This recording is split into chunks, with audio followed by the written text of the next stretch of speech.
रात के 11 सवा 11 का समय था।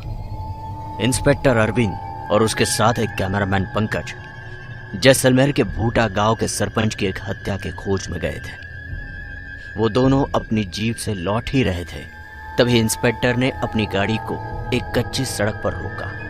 अरे अरे अरे सर, क्या कर रहे हैं आप? जानते हैं ये कुलधारा का रास्ता है, वहां तो मुर्दों को भी जाना मना है। हम तो फिर जीते जागते इंसान हैं। ओए बावड़े, हैं? अरे डरपोक, कुलधारा वाली कहानी को मैं नहीं मानता।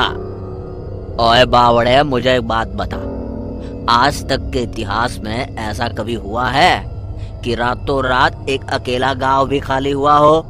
अरे कोई दूसरी वजह होगी, लोगों ने मसाला देकर इतने डरावने अंदाज में इस बात को बता दिया।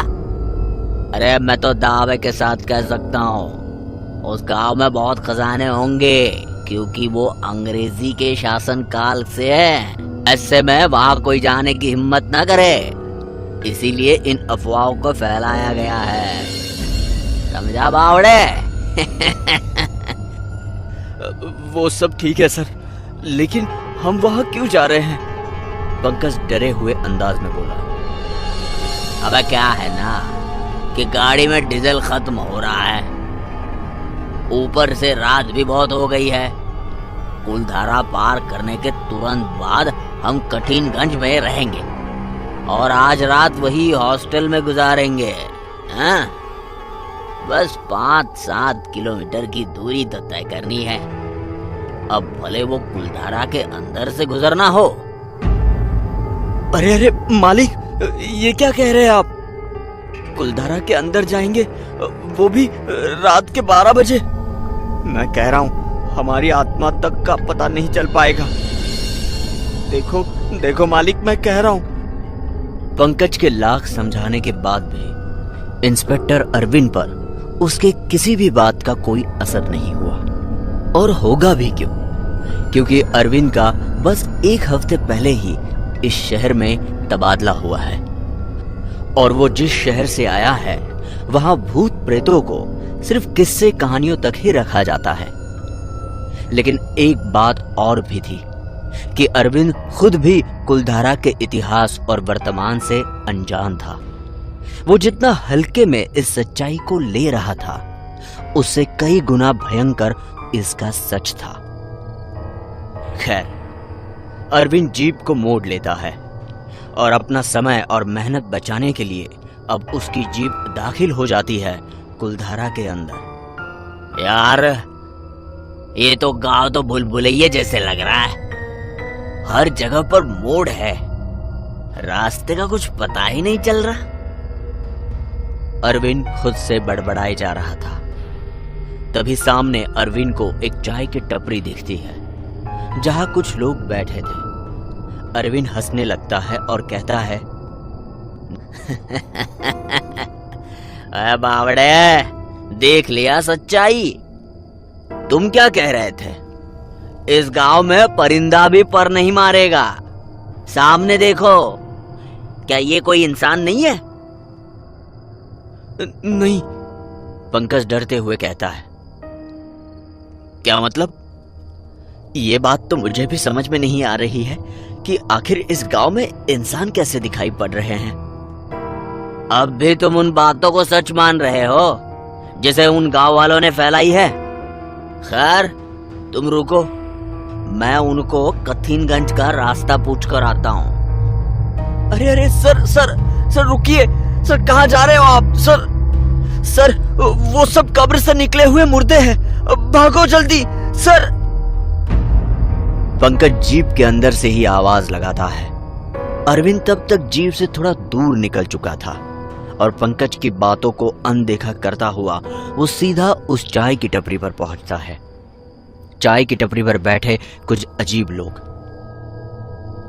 ओए हेलो, मैं इंस्पेक्टर अरविंद नया नया आया हूँ। क्या आप मुझे बता सकते हैं कठिनगंज चौराहा कहाँ मिलता है? दरअसल मैं थोड़ा खो गया हूँ यहाँ। अरविंद की बात बस लोग सुन रहे थे। लेकिन इनमें से किसी ने भी कोई आवाज नहीं दिया।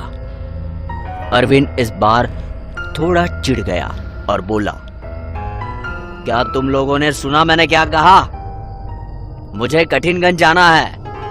क्या सीधा निकलता है वो चौराहा? ओए भाई, काहे मरने चले आए साहब?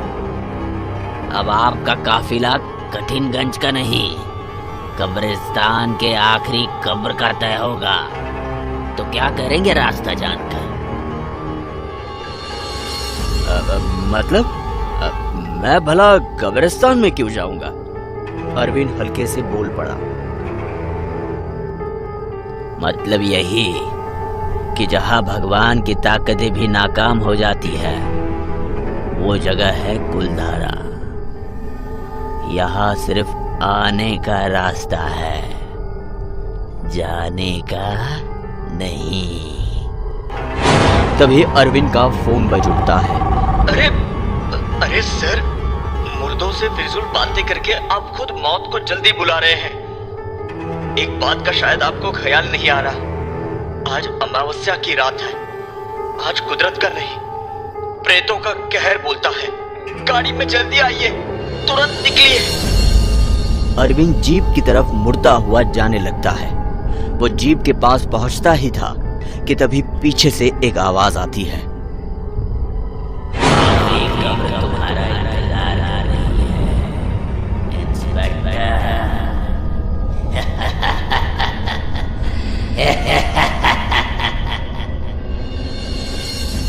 पूरे वातावरण में एक तेज हंसी छूट जाती है। अरविंद पीछे पलटता है तो देखता है अब ना तो वहां कोई चाय की टपरी थी और ना ही कोई लोग जिनसे वो थोड़ी देर पहले बातें कर रहा था। मिल गई तसल्ली?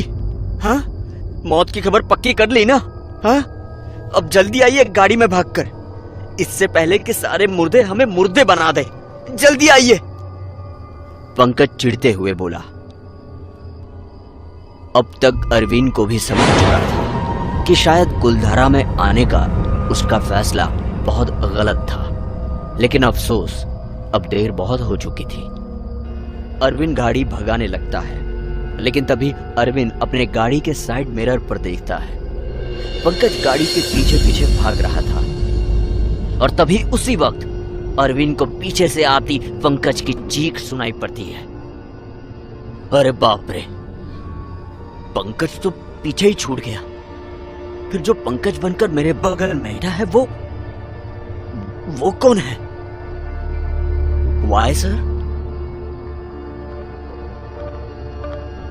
तभी एकदम बिजली कड़कने लग जाती है और बगल में बैठे पंकज का हाव भाव और उसकी शक्ल एकदम बदल जाती है और वो एक शैतानी आवाज में कहता है, क्यों साहेब, कुलधारा नहीं घूमोगे? तभी जीप भी एकदम धीमी पड़ जाती है और अरविंद बिना कुछ सोचे समझे चलती जीप से कूद जाता है।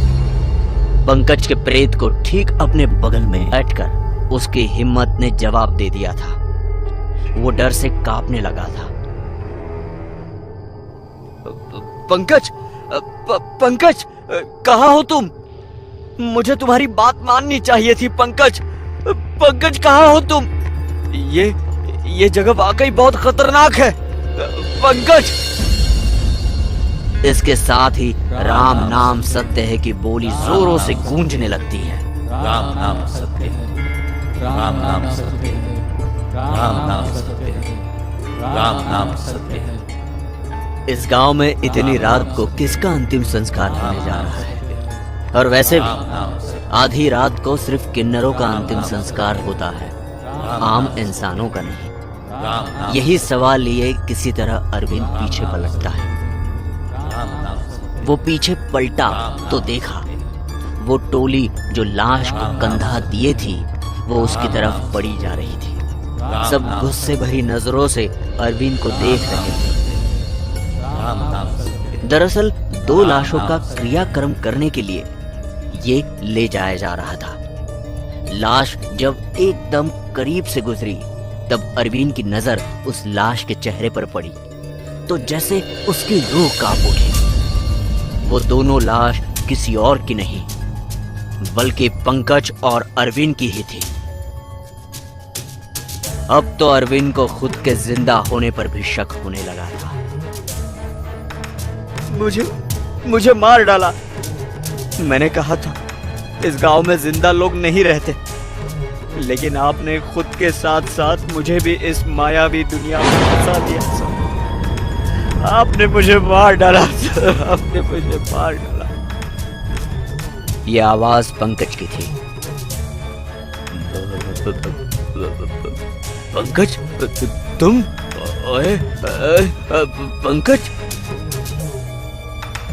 पंकज अरविंद से ठीक थोड़ी दूरी पर खड़ा था। इस बार पंकज बहुत बदला था और बहुत डरावना भी लग रहा था। उसके आंखों के नीचे बड़े काले घेरे और गर्दन भी झुकी हुई थी। अरविंद ने कहा, पंकज, तुम जिंदा हो ना मेरे भाई? चलो चलो यहाँ से जल्दी निकलते हैं, चलो। हर जिंदा इंसान की यही गलतफहमी होती है कि वो खुद को जिंदा समझता है, लेकिन मौत उसको हर पल अपने चपेटे में लेने की कोशिश करती है। इंस्पेक्टर, जितना तेज भाग सकता है भाग के निकल जाए यहाँ से। अगर थोड़ी देर और रुका तो दिल तो धड़केगा, लेकिन उसकी धड़कन भी तो सुन नहीं पाएगा, क्योंकि तेरा दिल शरीर से अलग हो जाएगा। इंस्पेक्टर अरविंद पूरी जान लगाकर भागता है। जीप तो पहले से ही खराब हो चुकी थी, अब बस उसे किसी भी तरह बचना था।